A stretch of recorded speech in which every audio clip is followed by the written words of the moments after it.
back to the Doctor Who Marathon. I'm your host McEdam, and today we're going to be talking about the K9 episode, Liberation, written by Sydney Armstrong and S.P. Klaus, and is directed by David Caesar and David Napier. This is technically the second episode. However, it actually aired in the wrong order. Originally, the story was supposed to air around April time. However, something happened with the ordering. It went a bit wrong. And so instead, this episode actually aired in October, which is a bit bad because this story not only isn't a very well executed story in terms of setting up the series, because the series actually continued after the New Year's from the first episode. So there was a massive gap, and going through this story, I think it was clear that this was just not going to work out, as this story does kind of heavily rely on the audience's connection with the characters, but not only that, knowing with the plot.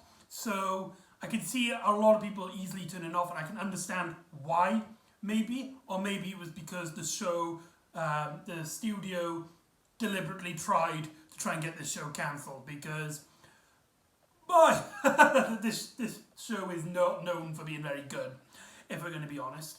But, I think originally the episode Bounty Hunter actually aired in the story's place instead, which is very bizarre. So this story actually aired a few months after it was originally supposed to air, despite it being a direct sequel to the previous episode. So there's that. It's not really. The story concludes in a way because there was one Jinx missing from the previous episode that that is being lost in London somewhere, doing its best to try and find one of the main characters, Stark. What's his name again? Stark something. One sec. Oh no, I moved the camera. One sec. There you go. Stark Reality. Oh my god. I just remembered. Oh, Stark Reality. What a name. What a name. Let me put that somewhere so I'm going to put that over there so I can see the names, because I keep forgetting the names of the majority of these characters. And in terms of plot, this one doesn't actually have much going for it, really. It's mainly trying to just show a bunch of characters, because the plot is very weak in some regards, as it shows it's mainly a character piece. But the problem is, of course, K9's characters from the previous episode aren't that interesting, and the general consensus is that this is a pretty bad episode, because as the show as a whole is considered very bad. So is this a hidden gem? We'll still have to wait for those, because this story it's alright. It's a lot better improvement to the previous episode. However, I still feel like there's a lot of improvement that needs to be made. It just borders on kind of boring, because main issue is that, of course, it ties heavily in with the previous episode. You've got all of these character beats and character arcs which are coming from the previous episode, with Stark Reality basically has to hide. He has to, apparently, it's stupid because they describe it that the character basically has to stay in this building. If he goes out, then the Jinx can smell him and he would be a vulnerable target, so that he could be killed by the Jinx. However, very early on in the episode, he is then later seen outside in broad daylight. Anyway, but the story starts off with Professor Griffin. He's trying to work on his time machine from the previous episode, and he's kind of thinking about it. He's thinking about his family. There's a really nice quiet moment where he's looking at the machine. He looks at this this like gif on the wall of his family like smiling at him, and he's constantly looking as he's thinking back. Really like that scene. That's some really good highlighted moment. And so he activates the time machine again with Stark Reality talking to Darius, as they basically debate, and they basically show that they just don't get along for reasons which the story implies happened in the previous episode. However, in the previous episode, it's clear that the rivalry between the boys is so forced, and I honestly don't understand what Darius's problem is. He's just an asshole. He basically wants this kid to go out and not be safe. The story starts off with them having this argument after Stark is eating a bunch of the cookies from the professor's laboratory, and that kind of kicks off their argument in the story. However, like Stark is like, I'm sorry, I don't know what your problem is, but I'm trying my best. It's not like I asked to be here. And then Darius is just like, I didn't ask you to be here anyway. And any chance I can get, if we make a partnership, a deal, then I want you out.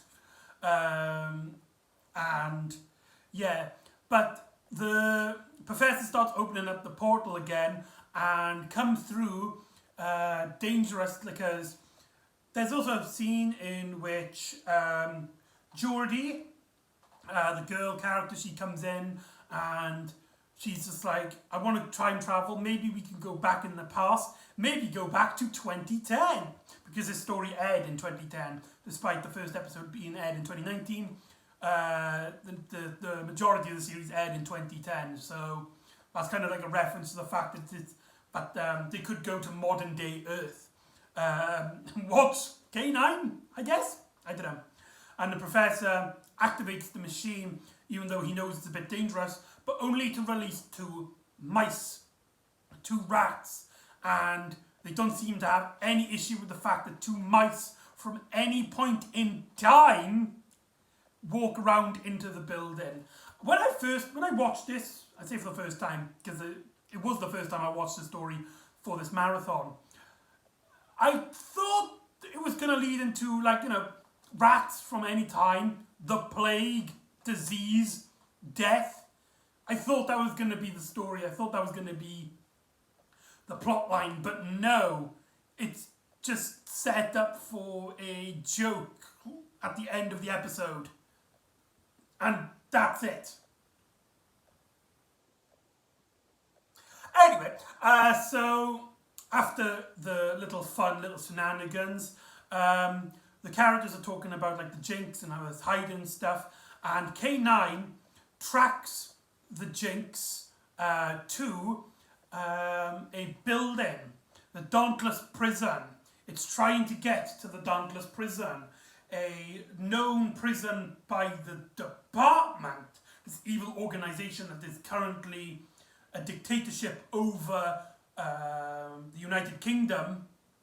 And the Dauntless Prison is basically where the Department put aliens that have crash landed on Earth and keep them prisoner there for reasons that are not actually explained.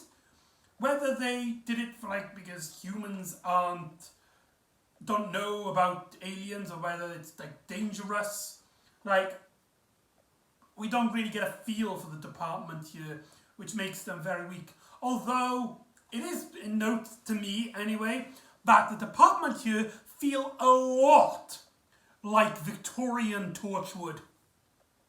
Have that in your head canon. The Department is actually a future interpretation of Torchwood.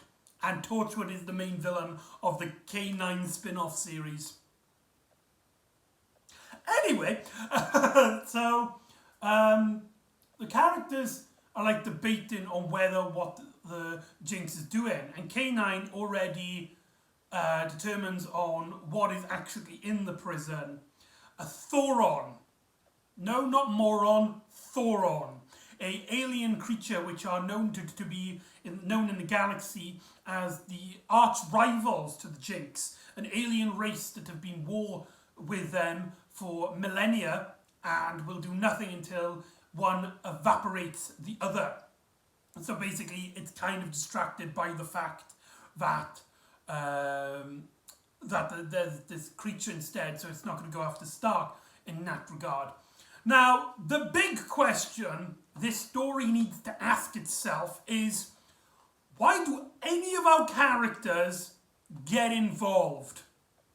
I mean, sure, they mention, like, the prison is this inhumane place where they capture aliens and torture them. I guess that is a reason. That is actually a pretty good reason to get involved. But I really think that, especially considering how dangerous the Jinxes are supposedly be, and that one of the characters is basically marked for death by them, just let them have it. Just let them just murder each other, and the fact that the Jinxes head into this prison that they hate, better for it.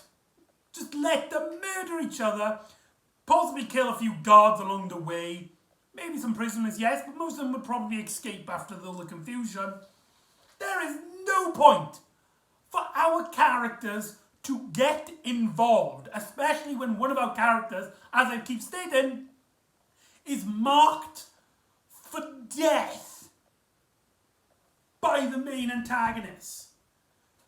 But when you get that out of your system, as I did, the story is actually kind of alright. And this is what I'm talking about, where there's not much that happens, because the rest of the story then is just them breaking into the prisons to try and free the aliens, and as well try and sort out the Jinx, which, as I've stated before, is, according to this story, is a highly dangerous situation to be. Also, as well, in terms of things to note, and in terms of continuity with the previous episode, which ended on basically the department's, not their leader, but like somebody who higher up, this woman named, I think her name is Jane Turner. She basically tells the Professor Griffin that, have you seen this dog, this robot dog? He's this mass weapon, possibly. We want to take him down and use him, and we'll do nothing in our power until we track him down and stop him. What does Professor Griffin do to try and find information on the prison? He sends K9 to the prison with highly security cameras. What? I mean, that is such a dumb idea. Why would you send K9? But then why would any character get involved in this? It's way too dangerous for our characters to even consider, in my opinion. But, you know, it's a kid's entertainment, it's kids' fun. So K9 goes to this prison, and we get a lot of really awkward CGI and really awkward shots. I don't know, like, who's to blame, but these aerial shots specifically are really ugly looking.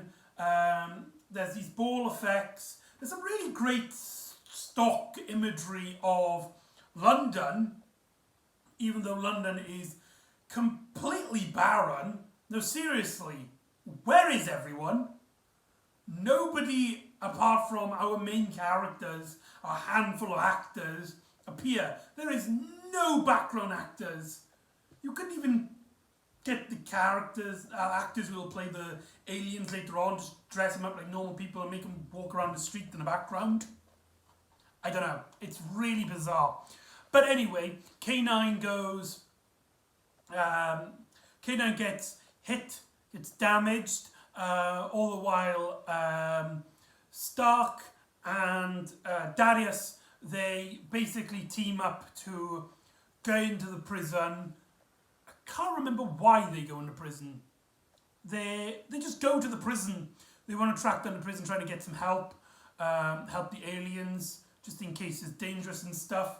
And they basically make a deal that if they start helping the aliens, then Stark is, he has to go. Darius wants nothing to do with him and wants him to leave. Darius, you do know this boy is marked for death?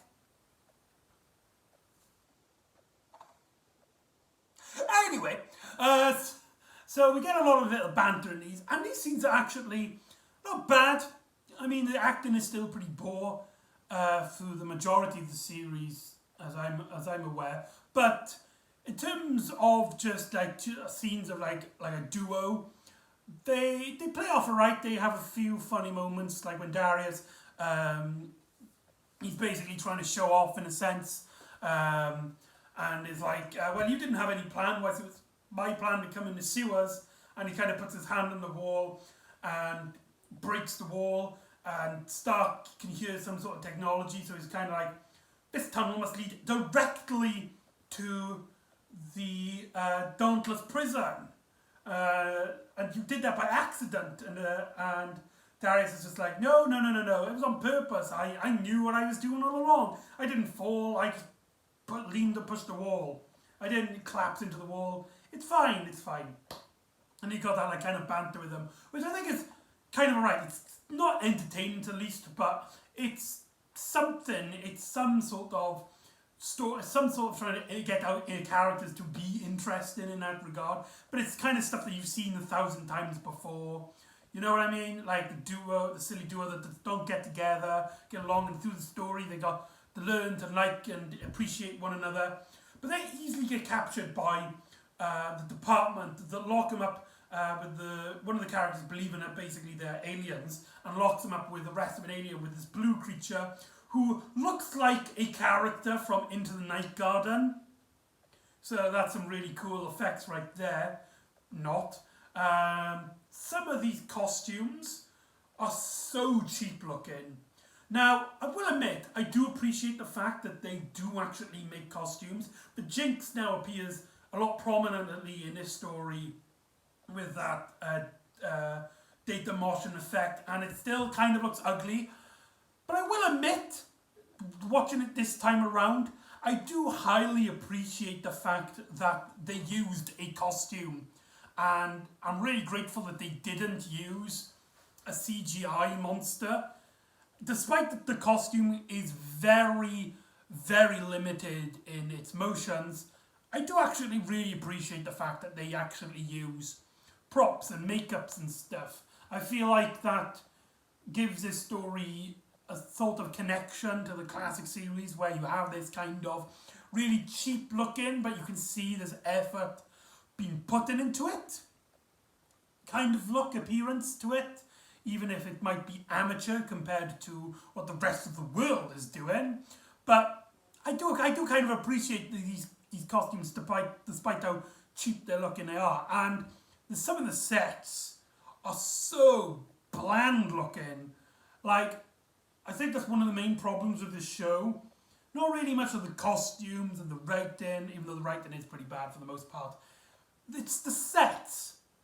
Most, if not all of the sets, are incredibly boring, dull, and kind of repetitive. I kind of felt like the characters had not left the Griffiths' laboratory area, because there's this column that appears in the Dauntless prison, and it's sort of there, and it's really strange. It gives this story a kind of repetitive feel, as if our characters are stuck in a very finite space. But that's not what the story's doing. So, yeah, I feel like in this story, when the setting is a very prominent problem with this story. And so the story has the Jane character, the kind of like the head department of a particular part of the department, and she basically, oh, these are just kids, we found you, Stark, we can put you back into prison, whilst Darius, you could go for prison for helping a fugitive. and we let you go if you can give us information about K9. And Stark is just like, no, I will not tell you. I will not give up K9 information for you. And so, whilst this is going on, Geordie just sort of appears and comes along as helps. Whilst K9 is knocked out for the majority of the story, whilst Professor Griffiths is basically trying to egg him on. And that's their role for most of the story. K9 is obsolete for most of the narrative, which is a real shame for what supposedly is supposed to be the second episode. This is what I mean by this is actually a really terrible story to be the second episode. It does not take advantage of the second episode format.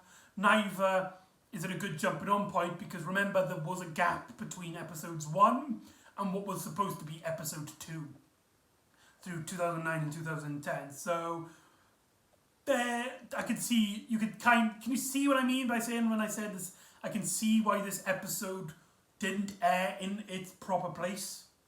You can just kind of feel it in this video, can't you? So Geordie comes in and breaks into the prison.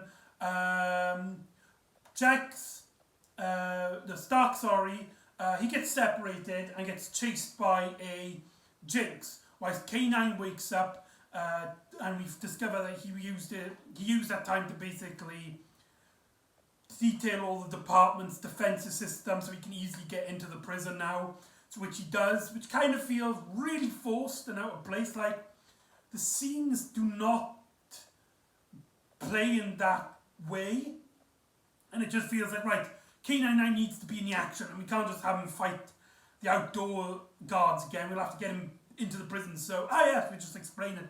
He analysed it so he could get into the thing. And it's here where the Jinx they basically trick the Jinx into getting into a prison. This laboratory scientist character comes in, and K9 basically reveals that this is a Thoron, and it shows its true form, and it's kind of like this reptilious, cat-like humanoid, and it has this like really weird gun, and it knocks K9 out instantly. And these creatures really like seemingly try to like fight each other, but I believe the Thoron gets attacked quite easily. So Stark tries to revive K9, and they escape whilst all of our characters are trying to get the aliens to free the aliens and send them out to the bigger world, where Stark and Darius, they run out with all the aliens, where Jane is basically like locked all the doors. She's like, you can't escape. And it's here that we get a plot twist which reveals that she is actually the mother of Geordie. That she is Geordie's mother. I can't remember if that was established in the first episode, but here it treats it like a twist because two of our characters didn't know that. And when that's revealed, you kind of thought that there's going to be this big conflict with our character, with our one of our main villains is like, oh no, now my daughter is working for the traitors, and now I'm crossed between my daughter and my duty to the department. Nothing like that ever happens, as the Jinx comes out and basically endangers everyone's life there, and Jane's just like, no, you will not harm anybody, tries to set this self-destruct device, but fails. And we get our teams kind of like juggling the device as the Jinx keeps hitting Stark with this kind of energy thing, which weakens him a lot, but Stark gets close enough to put this self-destruct thing on the Jinx, destroying it, and leaving no Jinxes on Earth. So, does that mean that Stark is now free? Was there only a handful of Jinxes out there? I don't know. That's kind of, the story kind of implies it's like, hey, he's free, hooray, he's now able to roam around the streets freedom from now on. And then there's this kind of like this build up where it's kind of like everybody is teamed up and all together, and Stark kind of collapses, and we get like this happy like resolution. All our characters interact, bouncing around with each other, having a discussion.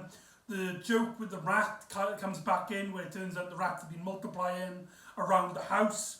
Again, diseases. I thought that would play a much bigger part, but no, it's just a running joke. Strange, or whether this plays part into a future episode. I don't know, I kind of hope so. It does kind of sound pretty interesting. But anyway, the actual ending of the story sees Stark. Basically, he's in the exact same place in the first episode where we first see him, and he's basically hacking an advertisement propaganda poster for the department, and two guards come in, only for K9 to come in and kind of rescue him. So is Stark now left Professor Griffin? Because remember, the first half of the episode, the reason why Darius helped Stark was because he wanted him out of his life. But the episode kind of ends in a way that implies that they're now friends. So, did he still want him out? Very unclear. We'll have to wait until the next episode of K9 for that. But that's Liberation. Overall, it's a huge improvement on the previous episode, in that it's pretty meh. It's still boring. It's kind of plot that you've seen 100 times before, and it has a lot of plot holes, a lot of issues, and our main characters are just not that interesting. But it does feel competently made to a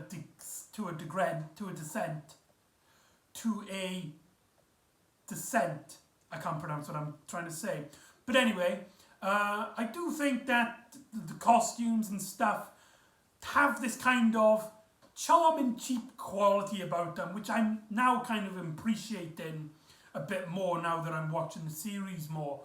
But it's still, the main thing that should come first is the story and the characters. And if that's what you're going for this series, you're not gonna find it here. So that's Liberation. So join me next time, where the Doctor joins up with a cat burglar, and we get a base under siege story that's literally a bus. A bus story. So join me next time for Planet of the Dead, and I'll see you next time on the Doctor Who Marathon.